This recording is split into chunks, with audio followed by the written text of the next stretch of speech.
What's up, everybody? Welcome to the Age of Quarantine. I am David Castillo from Saint Vitus. If you want to follow me at Confines World, CONFINES World. I'm going to be joined today by a really amazing artist and friend, artist in a really broad sense of the term, Heather Gabel. They are an awesome artist, both visually, sonically, and I think really just a very unique story. Really excited to talk to Heather. But before we start, I wanted to just take one moment to acknowledge that it is my mother's birthday. So, Mom, I love you very much. Happy birthday. I know you watch some of these some of the time, and you're the best thing ever. So, without further ado, here is my good friend Heather Gabel. Hey, shout out to the Black Heart. Cheers. Heather, how are you? I'm all right. How are you? I'm here sitting, having a drink. It's my mom's birthday today. I'm feeling pretty good. How are you doing? That's great. I'm all right. My daughter starts school next week, like at home. So we've just been like getting ready, getting like the little school zone set up. School zone, absolutely. My wife is an educator. I've come from some of that. I'm intimate, although I do not have kids. I'm sort of, sitting shotgun on a lot of weird decision making and policy stuff right now. Just looking from the inside out. So that's a pretty amazing thing. So I want to just thank you for joining us. And, mother, artist in many mediums. Heather is really awesome and someone who's also nice to have a slice of pizza with. So we're talking about the full spectrum of greatness in my mind and what we have here. Thank you. So Heather, what we really do on this show is we sort of kind of chart the course of kind of a musician's sort of ride from early life to kind of the present day. But I feel like your story is really unique because of when you started playing music and when you didn't. So I kind of want to sort of start in your earlier life, which usually, we go back to kind of childhood and stuff. And just kind of maybe start. Usually I ask when someone is sort of introduced to music or feels strongly towards music that like music is something that's just really attractive to them. When did you first start feeling that kind of pull of music to you, and it was something that you were kind of, hey, this is something I'm attracted to? When I was in high school, I would say I didn't really like listen to any music when I was in grade school. I didn't have like I don't think I had like a tape player or anything. I would just, in high school, I started buying records and stuff, and I got really into like The Cure, and then I got into punk bands. Like I really liked Born Against. Just like when I was probably like 14, 15.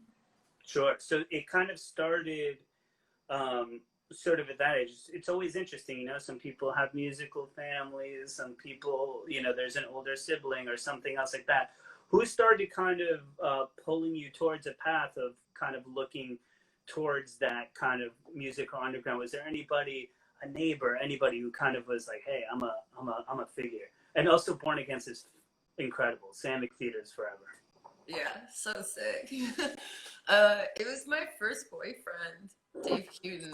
He's fucking awesome. Like, we're still friends. We like started hanging out when I was 15, and we went out for like a couple years, which is a really long time, I think, when you're 15.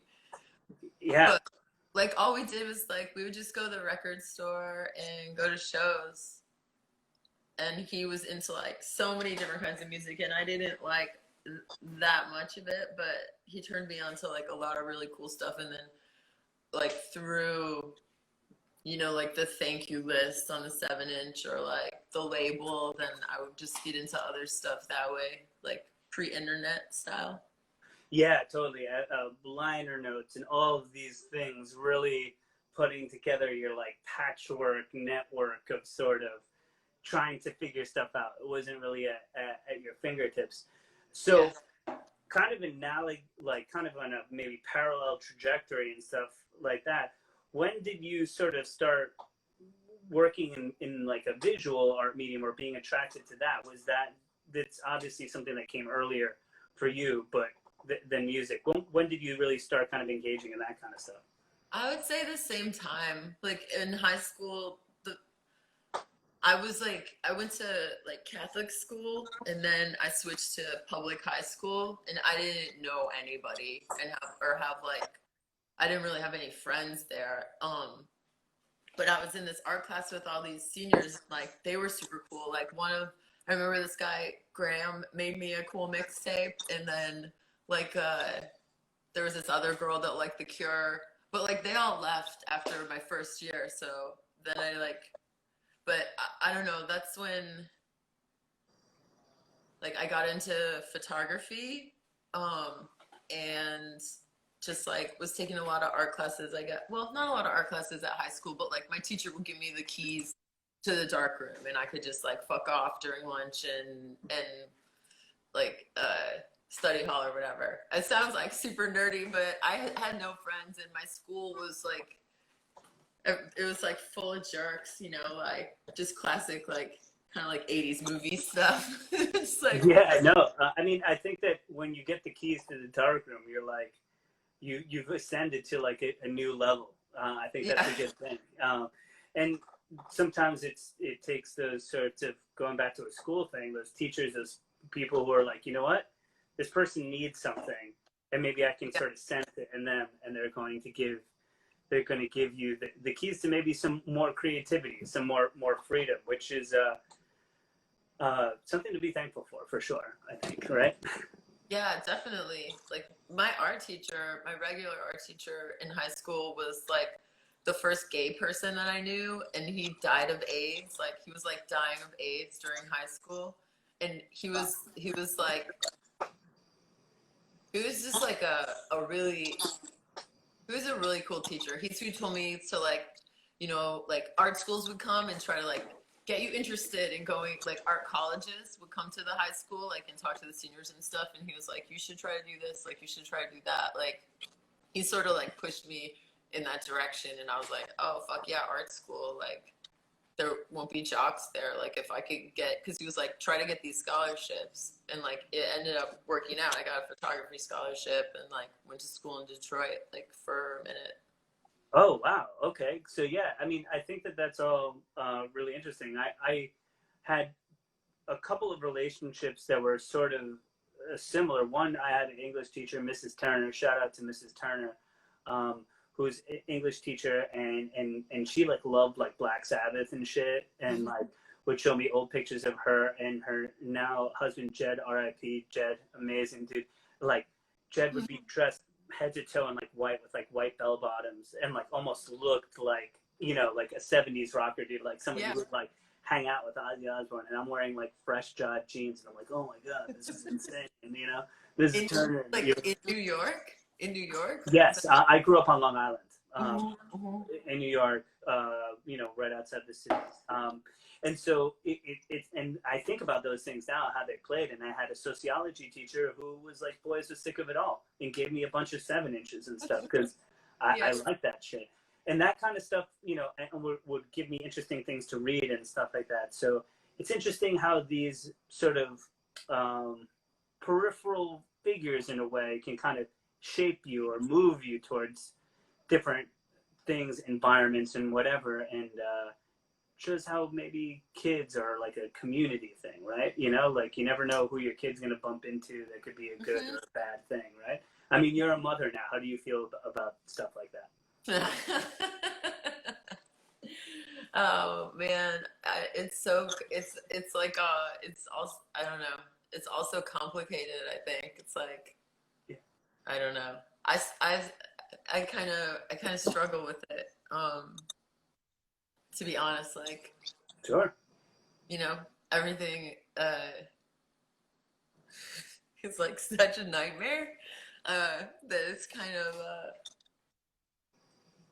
I don't know, it's a trip. But then like Evelyn is like the best thing in my life, you know, like brings me like make is like a purely like wonderful thing. But then it's like that's a mind fuck to me too, you know? Mm.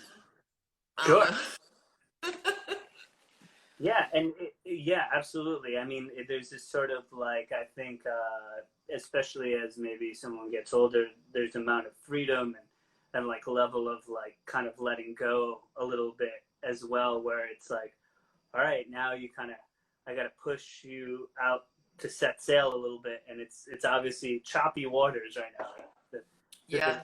of a rough Yeah. speed, but you know, at the same time, you have found yourself in the waters of this weird world as well Mhm. throughout these things. So tell me, so you ended up in Detroit. I never knew anything about this. So what was this sort of Detroit period like? You ended up going to art school? Yeah, that was like in 1995 when I graduated from high school, and then I went to this school called the Center for Creative Studies there for photography, and it's like you know Adele. Do you know Adam and Nicola? I don't know them personally, but their music is fucking tight. Yeah, yeah, And they have played Saint Vitus before, and it was great. You know, adult sick. yeah. That's where I met Nicola because she was like in the photography department too. So we've known each other for a super long time. Wow. And here I am thinking it's like, you know, I could, you know, kind of kindred spirits sonically and stuff like that. But you guys, it seems like you both have known each other for what? Like that has to be close to 20 years. Yeah, 1995. I don't know how many years it is. Yeah, but that's pretty I'm amazing. not good at years math. Yeah, we're not doing years now. We're in 2020. We're No, but I mean, we didn't. I remember, like, we didn't talk. We were friends in school, and then we just, you know, like didn't talk for a while, and then I saw like some write up about Adele, and I was like, holy shit, that's fucking Nicola, and that's like, I think that's like her, that like, you know, it's like this guy, like I think she was like, you know, but Adam was in the painting department, so we didn't really mingle, you know, but like, I don't know, there, I just we didn't really keep in super good touch, and then when me and Seth started Hide, I hit Nicola up, and they came out to the show. We played this DIY spot. We didn't play till like 4 in the morning or something. We stayed at their house. It was like no time had passed at all. It was so dreamy. That's amazing. I love relationships like that too. Mm-hmm. You just have this strong sort of connect with people in different seasons. This is a beautiful thing about playing music too, is like all of a sudden, you know, Heather and Seth roll into Saint Vitus. I haven't seen them in, you know, a year or something, but I can have this lovely conversation. They're going to play this amazing show. And it's like that, like quick touch point, a little something that's kind of cool. And then it goes away as life does, but you feel that that's there for you. And it's really cool. Yeah. So this Detroit period, you met Nicole. You had these sort of different things. What were you kind of so visual art at this point is really your main focus. You're really, you know, that you're developing as that sort of artist at the time. How did that sort of feel for you, and how did Detroit kind of impact you?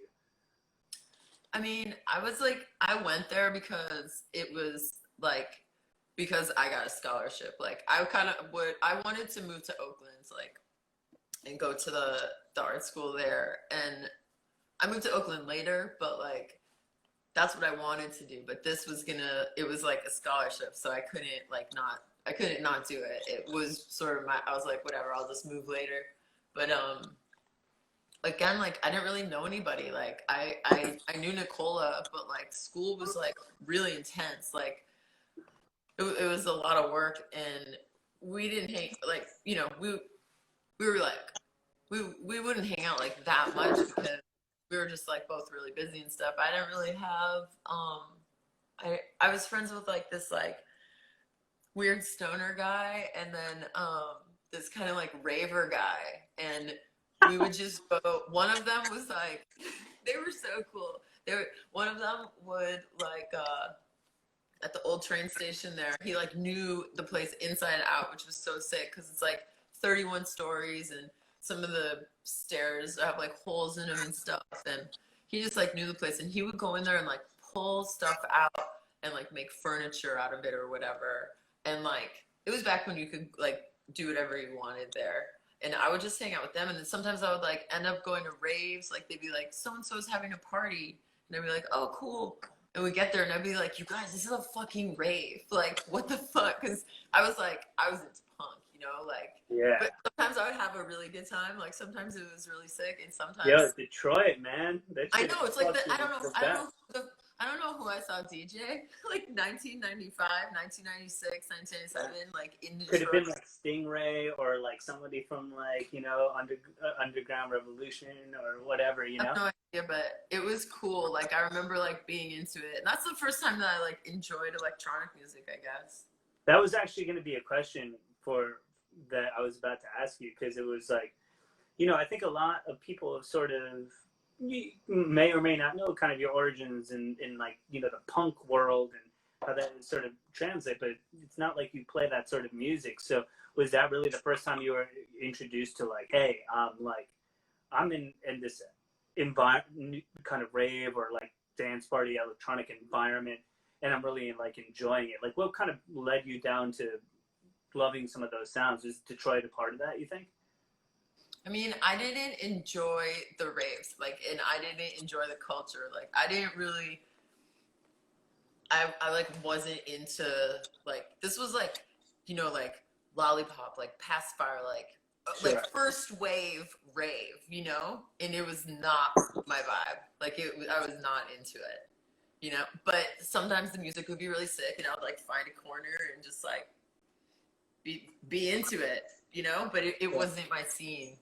I felt the same way, because I just felt like culturally I was so far away from that in a bit, but then there would be moments musically where I'd be like, I really like this aspect, or this dude Square Pusher is like, it's kind of insane and I kind of dig this, you know, or some of the fringes of what may have been that. And there was something exciting about the underground culture of it, like it's real thing. Yeah. And very punk in the way that it was being like kind of executed, but not quite the palette I needed. It was too technicolor. Yeah. I mean, I feel like all the shows I was going to then were like DIY shows. There would be like every once in a while there'd be something like at St. Andrews, like at a real club, you know. But like I feel like everything was DIY then. Sure, yeah. I mean, there wasn't really a place for that sort of stuff to really live at a certain point too, and that's something that people have to think about, right? Like, much like how punk rock and hardcore had to just kind of find its own spaces, DIY, and figure it out. That's the same way that culture started, was, you know, bumping locks and opening up warehouses, and it's a really, really cool. When you read maybe some books on like Sasha and Digweed in England and things of that nature, you're like, wow, these motherfuckers they're doing some wild shit, and you're kind of like, you know, my radar is like, okay, that's cool. I mean, we played the last time that we were in Europe. We played this place in it wasn't in Helsinki. Where was it? I'm not gonna be able to remember exactly where it was, but it's this like where's Refused from? It's where Refused is from. Umeå, Sweden? Yes, it was in Sweden, but I can't remember the city. But anyways, we played this place where like it was like an abandoned slaughterhouse, and people just cut the locks and started throwing raves there. And now it's like a government funded space. They've like redone this whole big giant room. It's so sick. There's like a gutter for blood all the way around the room. They like redid the whole place, but they left the floor with like the blood gutter. We played this small room that looked like a horror movie like set. It was so cool. I was about to say, it's perfect for you. I know. They were like, next time you play that room. I was like, no. Yeah, you gotta play the gutter room, dude. That's the good one. No. The gutter room. So you were in Detroit and, you know, working on artwork and things like that. Did you feel like you hit a particular stride in school where you were like, coming up with a little bit more of your visual artistic identity? Did the schooling kind of part actually, you think, work out for you a bit, or not so much? I think I don't know. I feel like you can only, for me, like I learned how to do like black and white photography, you know, like 35 millimeter and like some like larger format. Like I learned how to do that in high school, and so like once I was in college, it was just like fulfilling the assignments, and then I kind of got sick of that school, and I just wanted to like move farther away because I grew up in the suburbs of Detroit, and I wanted to move farther away. So I moved to Chicago and went to school here for a few years, and I like started doing photography, but then took a bunch of classes, like a bunch of different, I took like a bunch of painting classes, installation, sculpture, like I took a lot of different things, and I ended up getting like a Bachelor of Fine Arts at the end. And I don't know, like I like the facilities a lot. I feel like I learned more in the academic classes, but at the same time as that, like I guess I started doing like stuff for bands like towards the end of high school, like for like local bands. And then I feel like the practice from school like sort of helped with that, you know? Got it. So then you were sort of, yeah, just kind of developing more and more.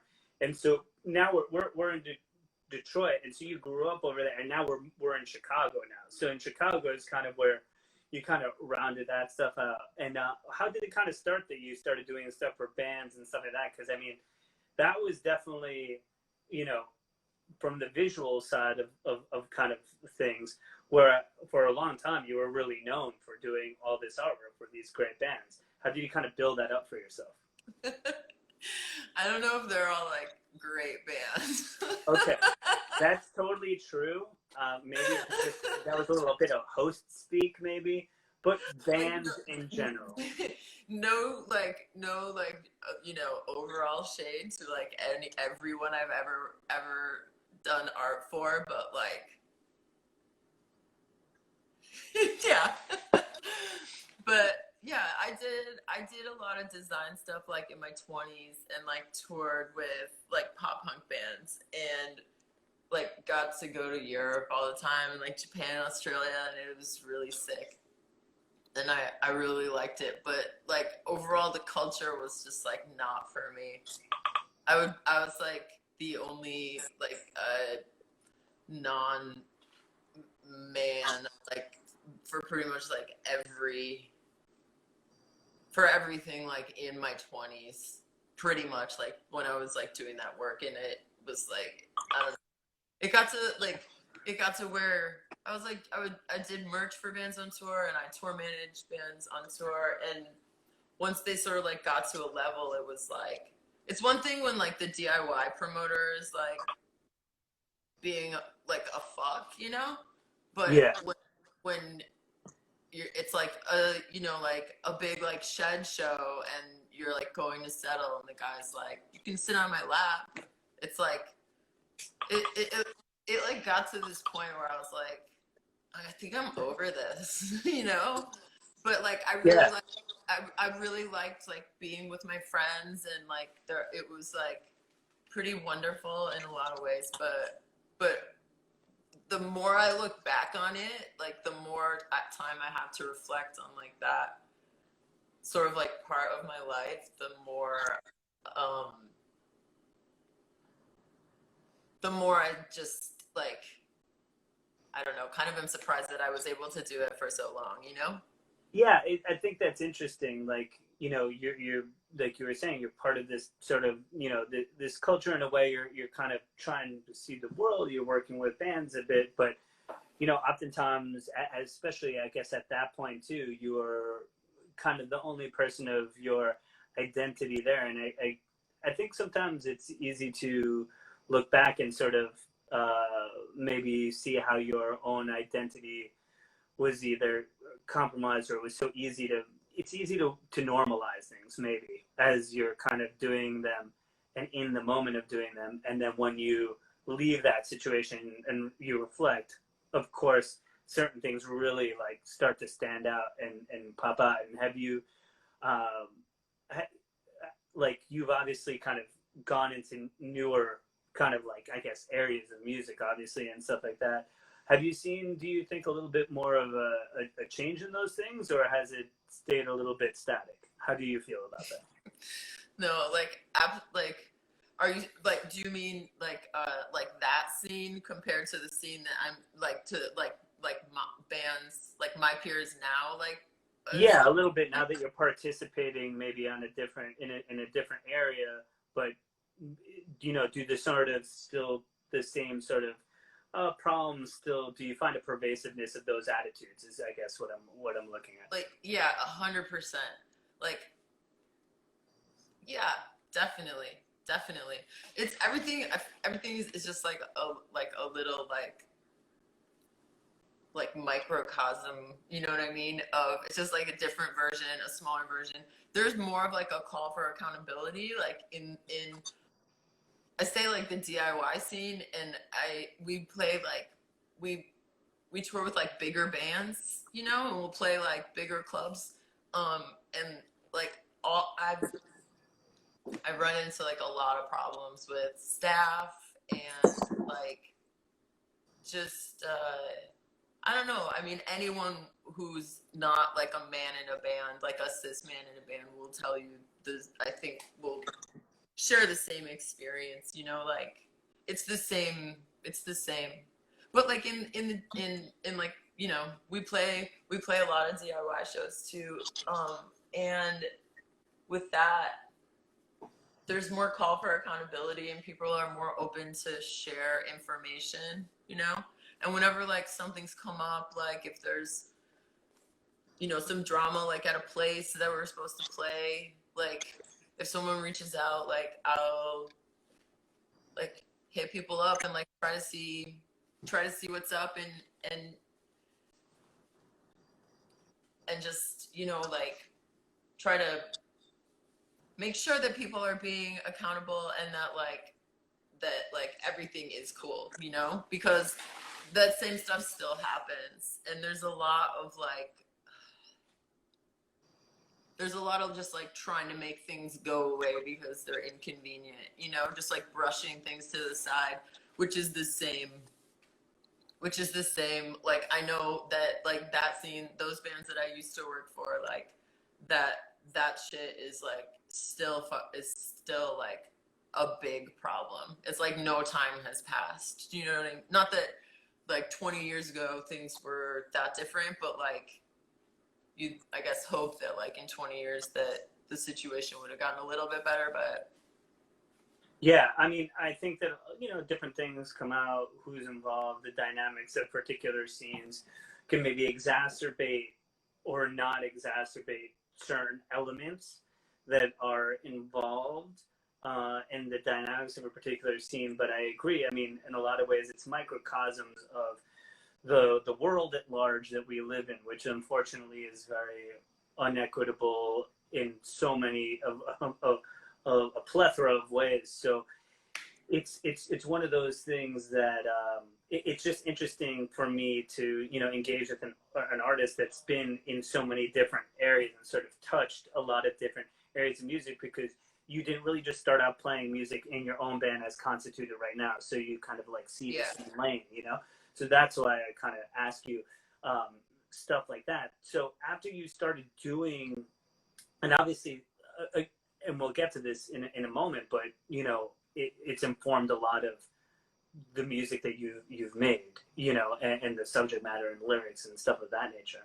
But I want to kind of connect that sort of time, so Chicago and stuff like that, to try and get to a little bit more, you know, to today. So you started doing a lot of that stuff, and then it seemed like you just started striking out a lot more and doing a little bit more of your art and doing it like a bit more of your own, being able to sort of stand as Heather the artist, kind of like that, without being Heather the designer, Heather the person who does stuff for bands and stuff. What was it like to sort of establish that identity, and how good was that for you to kind of free yourself to be able to do and express what you wanted? Yeah, it was that was like when I was living in Oakland is when I like first started like doing art shows of just my own work. But I mean, the first show that I got was my friend Sham, and like I love him. We're still friends. And Scott Sylvia, he's a tattoo artist there.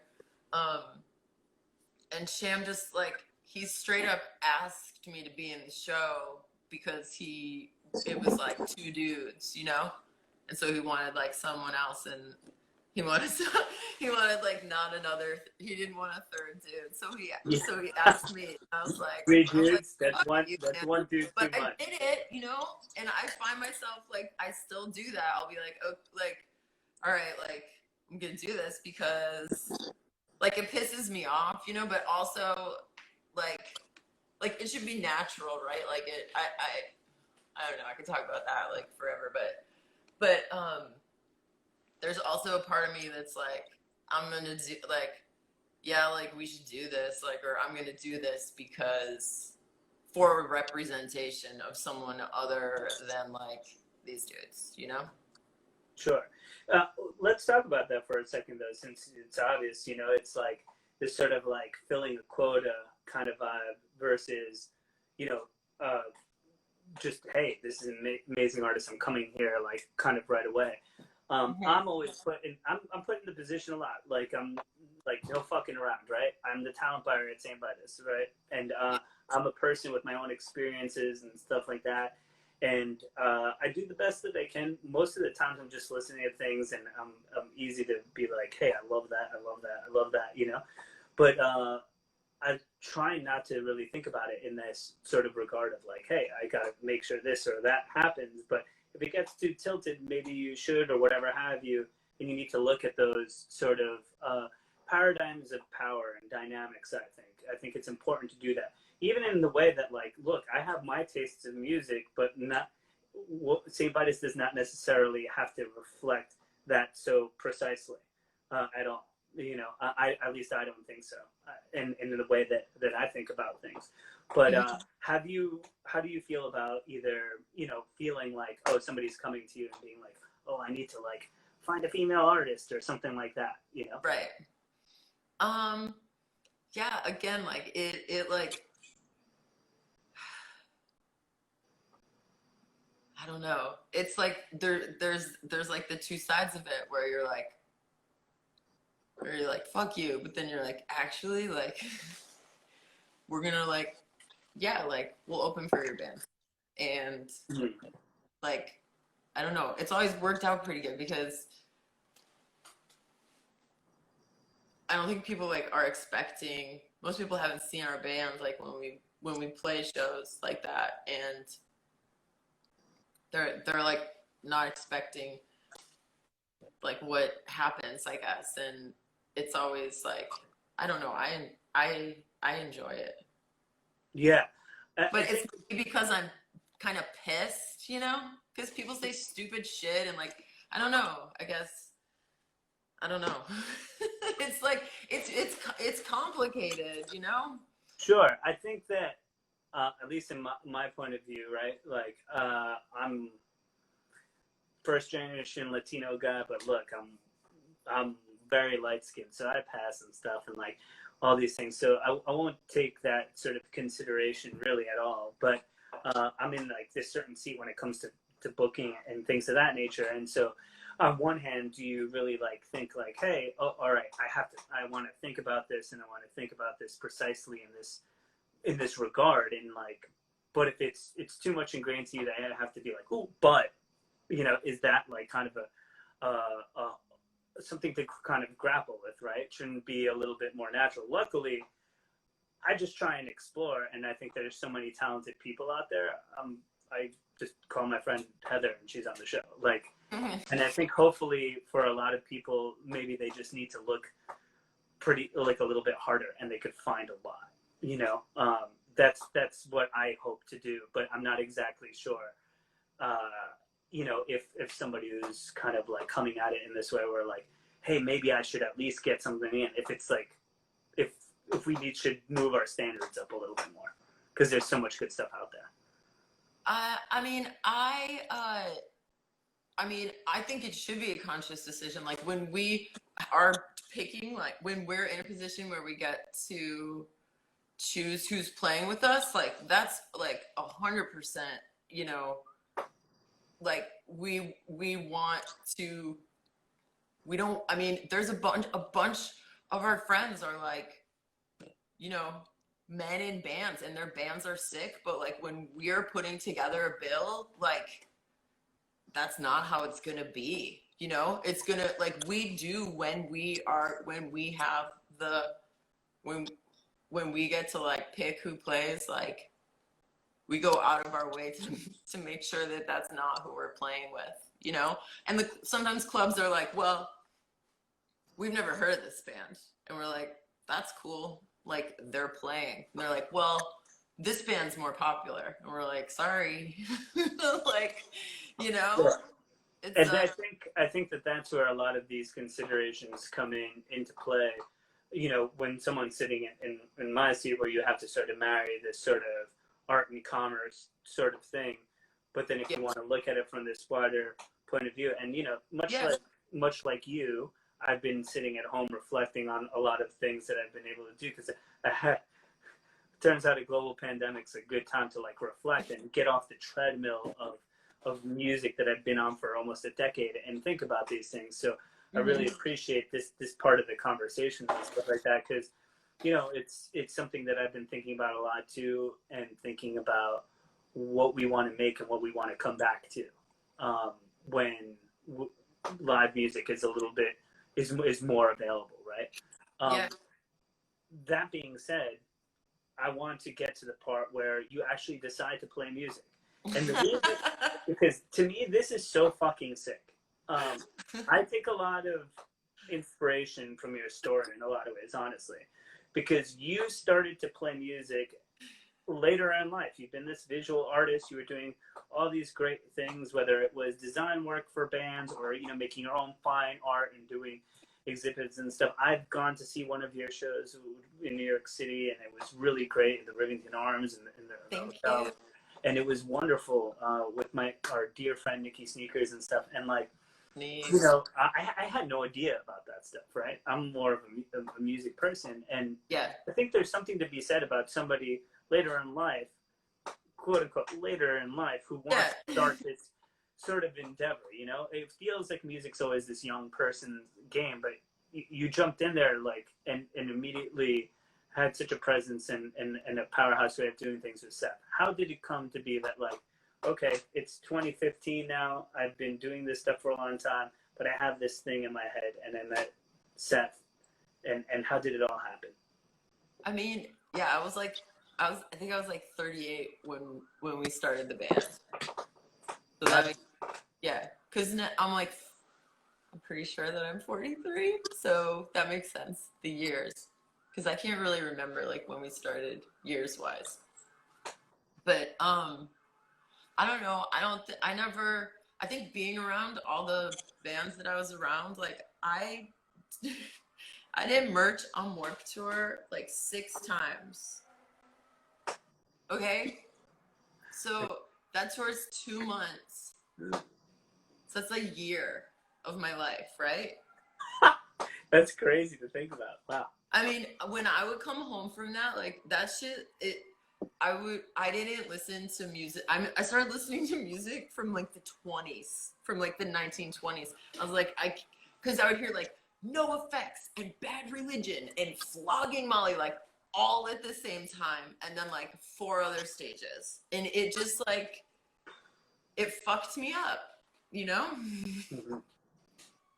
For sure. And so, but point being, I didn't want. I was like, there are so many fucking shitty bands. Like, who's good? You know, I would like go to shows when I was home. Like when I was in Oakland, like there were bands I was into.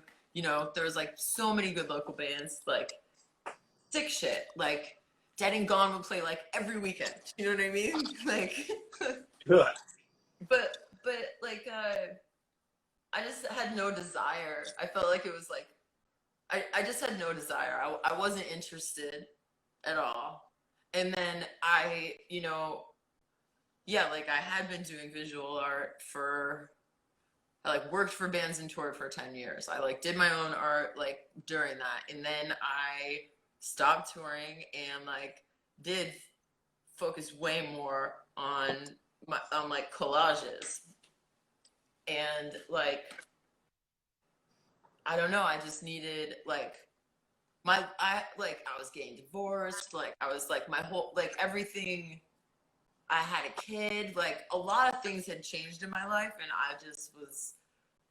I just like needed, I kept trying to do different things. I was like, I'm gonna make a film, like I'm gonna do this, I'm gonna do a performance piece, like I was just trying to do different things. Like I always like don't know what I'm doing and enjoy doing it like how I want to do it, you know? And I was like, I mean, sometimes I'll make like collages like every day.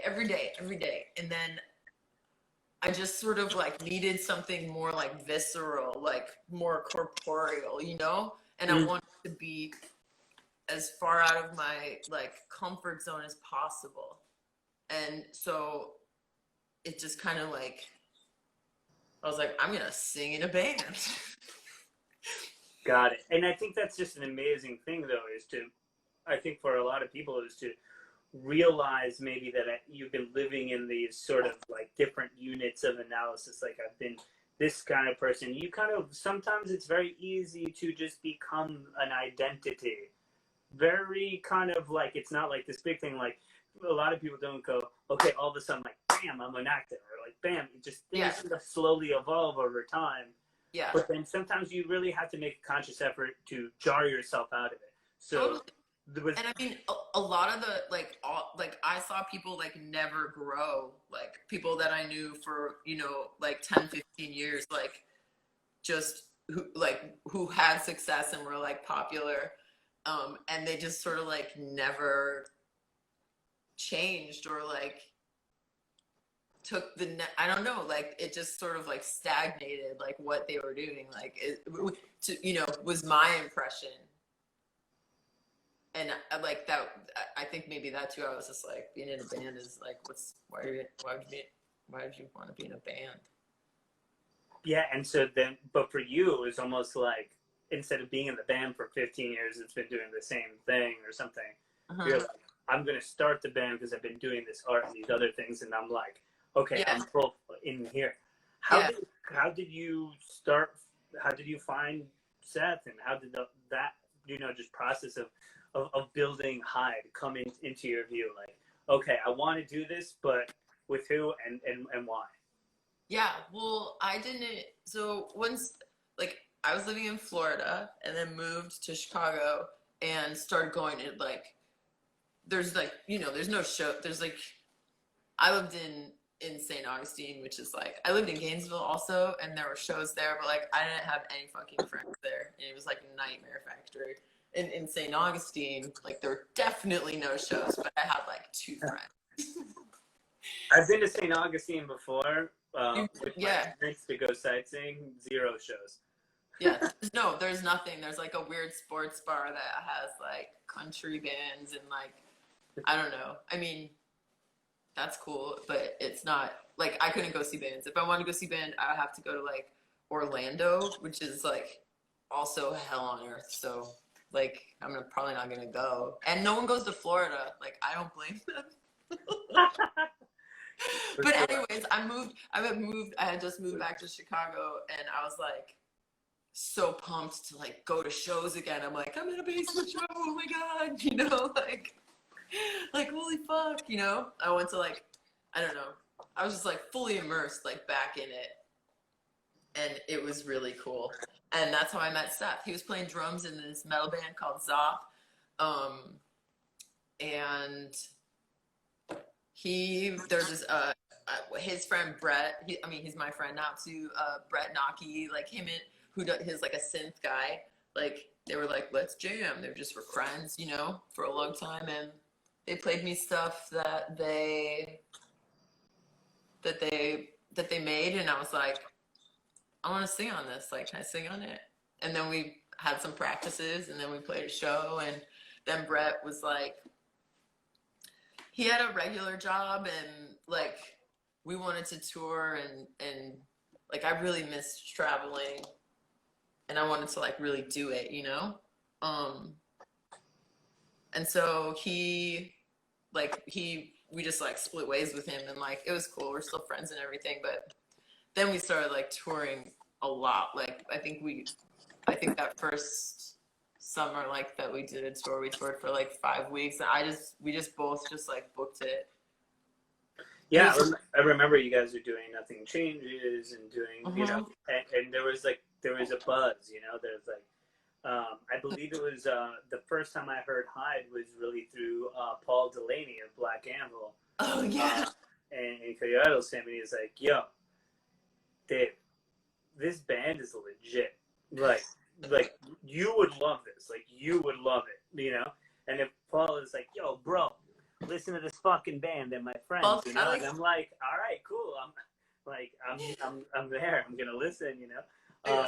And it was great. We're like kind of right off the jump, and I was obviously we've done a lot of shows together, you know, ever since. But it was great. And I mean, I had no idea about anything that you'd ever done ever in my fucking life. I'm just like, here it is. They're playing at Saint Vitus. Paul told me to book them. Let's see what's up. And it was fucking such a visceral, and like you were saying, like maybe what you were looking for is what you were giving me, which is a visceral, corporal. That's great. Experience. The slow strobe, the heaviness of the beats, the kind of talk, moan, scream of the vocals. It really sort of set the stage for something that I thought was, it was in the industrial realm, but it was like, it had its own unique sort of vibe. When you started with Seth, was there a lot of stuff that was sort of a little bit already written, or was it like, okay, we got together, we did a couple of those things, but then we started building together? How does really like coming up with songs and the show, how does that work? Because obviously you have such a strong aesthetic that it's going to weave its way through. So yeah, I mean, I did all the art and I wrote the lyrics, and we trimmed, I don't know, their like 30-minute session down to like maybe like a couple songs or something, you know what I mean? Like all together, like collaboratively, like made the compositions, and I think we did like a couple tapes with those songs. I can't really even remember. Like I'm not really sure. But then once he was gone, like Seth's inclination is to like do a whole thing, you know? And I'm like, you can't do a whole thing. You know?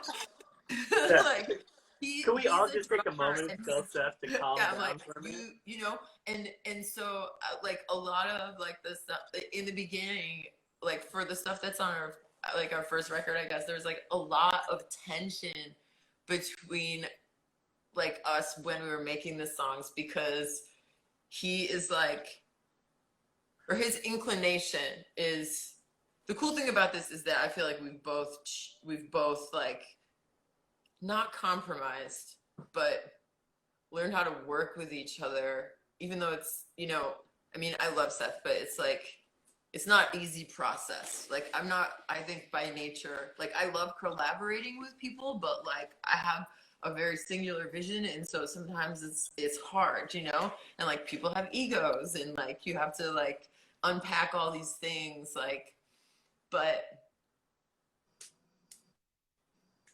basically like it's like it could never be done, you know? Like he could work on it forever and it would be like amazing, but like so maxed out. And I'm like, take 80% of this out, and then we can like turn it into a song. So like that's how it started. Now like the process is different, but like that's how like it's a relationship, right? Like you guys, you both want to see what you want to get out of one another. And there's this sort of there's this adage in combat sports, you know, iron sharpens iron, right? Like if you spar every day with somebody who's really good, it's only going to make you better and those sorts of things, but it's like a bit combative. But maybe it gets a little bit everything gets to a little bit of a better place in I mean, that sort of way. For me, I mean, like, for me, it's like when after then that we can like make something, I'm like, we did it, you know? It's like we did it, because no, I don't feel like it's so hard to resolve anything, you know, in like real life. It's just so hard. Like, I think about we made the song, we're both stoked on it. Like oh wow, like you know, just making anything in the world, like just making it and putting it into the world is a fucking hard thing, and especially something that you're satisfied with. That you'd say, I'm Heather and I approve this message, and it's castration anxiety or whatever, you know? Yeah, and that's like a really amazing and beautiful thing. So one of the things obviously is you've never sang in a band before, right? No. So coming up with, I feel like, you know, there's a vocal style there that really like suits you, and you've honed it over time and stuff like that. What was it like kind of trying to find your voice? I know when I sing nowadays, it's way different than when I tried to 15 years ago. Yeah, no, it was awful. I hated it. Like, it sucks. Even now, like I don't want to hear, like, I don't want to hear my voice. I don't like my voice. I don't think it sounds like cool or like badass or anything, you know? But like, I also don't really care, you know? It's like, this is what I don't want to be like, this is what it is, but it's like, this is imperfect, and like, yeah, like everything is. You know? I think a lot of it too, like that. I think a lot of it too is in the confidence of the delivery, and I think in a way it's inhabiting the things that you're saying to make it feel like you mean them and you believe them. And I've said this a lot. I've said this on a couple different episodes, but I'm like, and it goes back to our old pal Robert Smith. But I'm like, if I was like, yo, Heather, came up with this lyric, Friday I'm in love, it's gonna be incredible, it's gonna be amazing. But you're like, yeah, sure, fuck you. But Robert Smith sings it, and you're like, yep, that's it, that's the one, you know.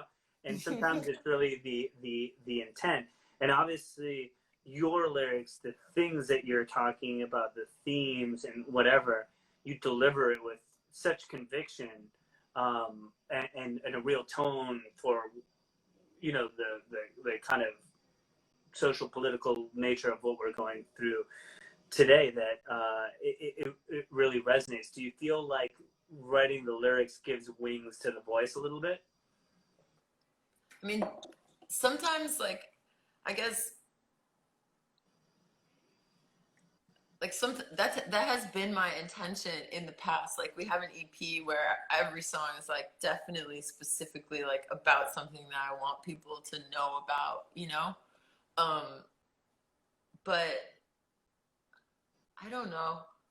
I don't really feel like you know, yeah, I like write the lyrics to the songs, but I don't really feel like I understand the process like whatsoever. Every time I have to do it, I'm like, I don't know what to do. Like, I don't know how to do this. But an interesting thing that's been happening is like for like the past 3 years is I'll like some, like a phrase will come into my head or something, and I started doing like text-based pieces. Like I never did just text, you know, like I would make t-shirts that like said some words, but I never had made like just text-based pieces before, and I started doing that, and then I realized like, oh, like that's lyrics, you know. And so like the different mediums started like influencing each other, which only makes sense. Like I like when we started the band, we had more time, I feel like, somehow, and we did like art installations, and we made 3 like experimental films, and we were like, it was a band, but it was more of like of like an interdisciplinary project at the onset, you know? Mm. So did you feel like maybe that kind of gave you a comfort level to kind of maybe move things a different way or whatever? Like if it started kind of with that sort of point of view and then it kind of moved into more like band kind of territory? No, I mean, I feel like that just kind of happened because we were playing so many shows and we didn't have time to do anything. When everyone loves to hide, you know, you gotta play the shows. I love getting to see all my friends everywhere and like getting to like I hope this doesn't sound too shitty, but like escape reality for 30 minutes a day. It's a privilege and I'm really grateful for it, but it's like therapy, you know, like I'm really grateful for it. Yeah, I think that's a great thing to point out, right? It's a little bit of a, like you said, there's a certain level of privilege to that. There's a certain level of community to that. There's a certain level of confrontation to that too, because it's the things that you're talking about in a lot of these songs are really the topics of the day in terms of what is problematic with society and in your view and those sorts of things. So I think it really depends on what it is that we're talking about here as far as the art and the content that's being brought to that. And the fact that you grapple with that is it's admirable because of just what all of us are sort of going through and trying to understand, unpack this late stage capitalist world that we live in, which is a very heady sort of thing. Heather, we have like 2 minutes or so left whenever Instagram cuts us off. And before all that, I just want to say thanks for joining us, taking some time out. And always a pleasure seeing you and an inspiration and some really amazing shows at Vitus. Looking forward to having you and Seth back. If you could just give us, just before we bounce out, if there's been anything that you've been working on. Obviously, you've been doing the collages. If you follow Heather's Instagram, there's some collages that Heather's been doing and donating a lot of proceeds, something that is really beautiful, worth your time to take a look at. But has anything been going on with Hide, or have we just been kind of chilling for a little bit until who knows what happens with this fucked up world? I mean, I don't really want to tell you right now, you know, like in front of like. Oh wow, we're keeping secrets. That's good. I love keeping secrets. If Heather wants I'm kind of into it. Everything like since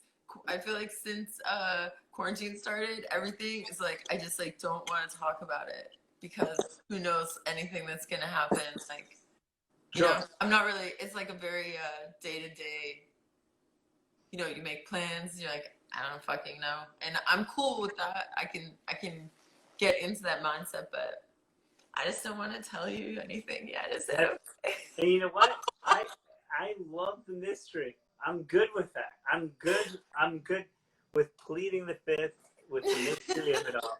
But also, I'm very glad that you've joined us. So, Heather, I wish you nothing but the best. I can't wait to have Hyde back at Saint Vitus. I find myself daydreaming about different shows and different things that I've gotten to do in the past when I get to have these conversations in the future and now. And it just kind of makes me think a little bit of those things, of just seeing you when you would come play or something else like that. And I really look forward to it. And I can't wait to see what we'll like engage with next with what you're doing. So thanks so much for joining us. Appreciate it. Yeah. Thank you for having me. It was nice to see you. Awesome. Have a wonderful night, everybody. We out. Ciao. Peace.